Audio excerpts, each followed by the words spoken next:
Hey guys, thanks for joining the page. And before I start, I'm going to ask you guys to subscribe, share with a friend, check out the shorts, go look at the old content or the past content, lots of great stuff. And I'm going to be delivering new content constantly, guys, on a weekly basis. So you want to subscribe so you can catch the content. And today's a huge first time spring in a new shop, new paint booth, new camera, new everything, guys. 2025, I'm trying to bring everything bigger, better than in the past, guys, so we can all grow, share, learn together. This is the DIY, do-it-yourself, backyard builder, garage builder, driveway fabricator, side of the street page. I'm trying to get relevant, credible information, share products I use, things that I feel can help further your build, get you along smarter, cheaper, more affordable, and still deliver a high quality product. And one of the products I want to talk about today, guys, this is not a sponsored post, is Pure Reflections PR401 High Build Primer. I use a lot of Pure Reflections 325 and 401. The thing I like about the 401, it is one of the slickest, easiest to sand primers I've ever used. And if you're a DIY guy who doesn't have a bunch of guns, you've only got one paint gun, maybe it's the purple gun from the HF store, this primer as a high build will work. The maximum size tip this primer calls for is a 1.4. So even if you've got a mini HVLP touch-up gun, you can spray this primer from a 0.8 to a 1.4.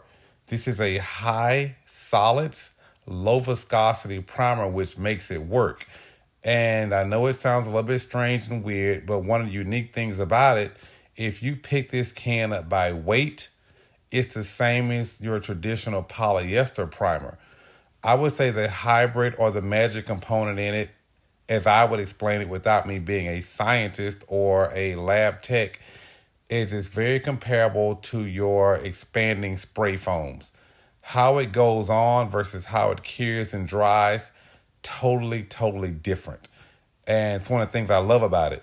Today, for example, I'm going to be spraying this with a Eastwood CC500 Elite paint gun. I'm spraying out of a 1.3 tip because I don't want to waste a lot of material. And I want to really atomize this and get this on a panel smooth and flat so that I can sand faster with a flatter panel. And this primer mixes 4-to-1, and you just saw me mix it up. I'm using the disposable cup system. And once I get everything, mixed up, I like to wipe the panel down. I'll wipe my panels, come back, spray them with air. I'll fill with hand to make sure there's no dust, no debris, no particles. And then again, before I actually, once I get the gun hooked up, I'll spray again with the paint gun just to double check and make sure there's nothing there. And I want to talk back or touch back about this primer one more time. Like I said, guys, this is a DTS, direct to substrate. There are DTS, DTM means direct to metal. Direct to substrate means that this primer can go on properly treated steel, aluminum, fiberglass. It can go over your OEM paint finish coatings. You can prime this over lacquers, enamels, urethanes, etching primers. If you've got a brand new hood or a product that has an E-coat on it, and they're a little bit sketchy sometimes when you get some of these E-coats that come from overseas, companies like to skimp out. Don't worry, scuff it, hit it with this high build primer. It has a zinc chromate compound in it. As we all know, zinc with steel, zinc with metal helps reduce rusting. There's zinc well through primers. There's zinc phosphate from phosphoric acids that we put onto these panels to help seal them and protect them from rust.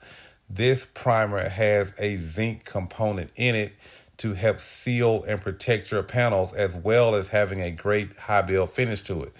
And so as you can see, I finally got everything wiped down. So what I'm going to do is I'm going to be moving to my gun and getting ready to spray this. I'm going to spray some air on it, turn the fan on, get the room ventilated, get everything moving. And then once I get to the gun, guys, I'm going to do a few things a little bit different than most people are probably familiar with. And from even if you buy this primer and you read the technical data sheet, It's going to tell you to apply 2 to 3 even coats, 1.4 tip max. It's going to say your air pressure is 28 to 35 psi. It's going to say if you're using the HVLP, 5 to 7 psi at the cap. Now, how I spray this, I spray them wet on wet. I don't go for a super long flash time or anything like that. Once it starts to dull, and sometimes even before it completely dulls, I'll come back. But a lot of it is based on my spraying style. Like I said, I have no formal training. I didn't go to school for this. If you look at me spray, sometimes it probably looks erratic. It looks like I'm spraying with a rattle can. I spray by feel. I spray by sight. I spray by the flow and movement of the panel. I don't say, oh, it's 2 coats, 3 coats, 4 coats. This is my standard every time. Guys, I put the material on till I get what I want and it's right for me or to me. So I can say this is 3 coats, but if you look at me spray it, it's probably going to look like it's 4 coats because somewhere in the middle of coat number 2, I come in and I reduce my pressure and I start dropping more material onto areas where affected, where I had did extra work with filler. And I want to cover that area, those transitions really well, or any maybe pinholes or scratches that are still there. So the way I spray this is initially I come in with a pressure set at about 28 psi. And one of the first things I do, and which you'll see me doing here, is I burp the cup. And that is just flipping the gun upside down, spraying full trigger to suck the air out of the cup or extra air out of the bladder until material comes out. So I like those little baby bottles with the plastic liner where if you got the air out, your baby was less airy, less gassy, less burping. I'm burping the cup, guys. It just helps to spray better, allows me to get upside down with the cup, turn it sideways and stuff. So once that's all done, like I said, I come in on this first coat at about 28, maybe 29 psi. And I'm spraying with the 1.3. I'm going full fluid, 1 turn on the fan.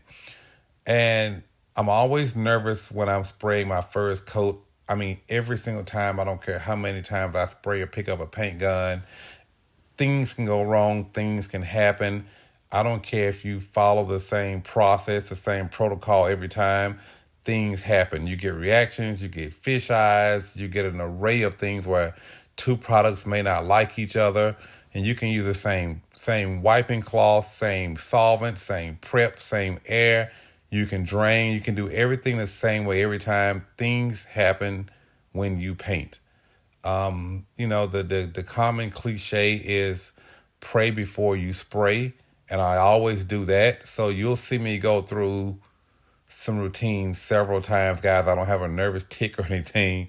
I'm just trying to prevent reactions and having to start all over. And what I do on this first coat, like I said, I'm at about 28, 29 psi. I actually sprayed this coat really light, and it'll probably be the coat that I spray back the furthest away from the panel. And it's like a tack coat for me. I'm really trying to get material onto the panel, not get any reactions, see what I've got, see what I'm working with. And then once I get that coat on, I'll come back in my second coat. I'll drop my air pressure at the cap down probably half to probably 12 psi. And I'll initially come back into those areas that I know I had done previous body work in between primes. And I will start to build up material there because sometimes, you can get some, I don't want to call it a ring, but you can still see transition from when you've done filler on top of old primer, filler on top of metal. So I come back and I put extra material on that area, wet, a little bit wetter, a little bit slower moving the gun to get extra coverage. And some people would say that's your second coat, but for me, I do not consider that a second, then another coat's a third. Because immediately after I drop material onto those areas, I go and I recover the whole panel and cover everything again with that wet on top of what I just sprayed in those areas. So some people say, oh, that's coat number 2 and 3. No, that's my second coat. That's just one of the things I've learned to get the build up or the meals of material that I need for sanding this to not break through. I always like to say wherever I've done some body work, I like to leave that area a little bit fat or with a little bit of a belly so that I have something to knock off. I'd rather have a little bit too much than too little and be having to come back again. It's easier to dust some primer on versus having to come back and reapply filler and stuff. So I'm not going to talk you through this whole video. I'm going to let it play and I'm going to let you look at it. But once I get to the rest of my coats, I will, like I said, wet on wet, drop down 10, 12 PSI. And now it's just by getting material onto the panel. Like I said, once again, you see me eyeballing, I'm spraying certain areas. Like I said, I'll go sideways, upwards, forwards. It doesn't really matter, guys. This is primer. And even with your base coats that are not candies or high pearls or super high metallics, same thing, guys. I spray by feel, I spray by sight. It doesn't matter as long as you get the material onto the panel. This is my opinion. As long as you get the material on the panel and at the end you don't have tiger stripes, you don't have molting, it's not blotchy, and you can't see through it in areas where you didn't get enough coverage. Like I said, I paint till I'm happy with it.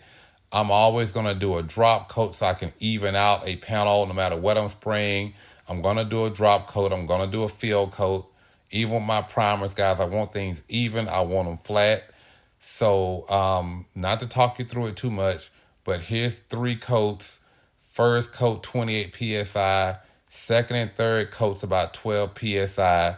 These are sprayed wet on wet. Like I said, it's got a great high gloss finish, a lot like an epoxy. Lets you see exactly what you're doing. When it comes time to sand it or step back and look at the panel, you can already see if you're going to have highs and lows and see what your issues are. And as I was saying, it's a low viscosity. So guys, this stuff sands and blocks off super easy, super smooth. If you're a beginner and you don't have a bunch of expensive equipment and you've only got one paint gun, instead of going about a 2.0, 2.5, spend an extra $100, guys, this is a paint gun. You can spray high build primer. This is a primer that can spray out of any gun. So if you got that 1.3, 1.4 tip gun, guys, that's all you got. You can use this primer. This is a very budget-friendly primer as well. But like I said, it's a 2-part primer. So it's a high solids. It's not a, not a 1K lacquer or something crazy like that, guys. This is still a good quality product. You can get it at most of your local jobber or paint supply stores. And try it. Let me know what you think. Hit me up in the comments. If you've used the product and you like it, hey, let me know how you feel. I want to make this an open dialogue for builders, DIY, backyard builders, driveway guys. Let's talk, let's share, let's grow together. This is the first of many videos that will be coming weekly. So drop a comment, guys. Let me know what you think. Peace. See you later.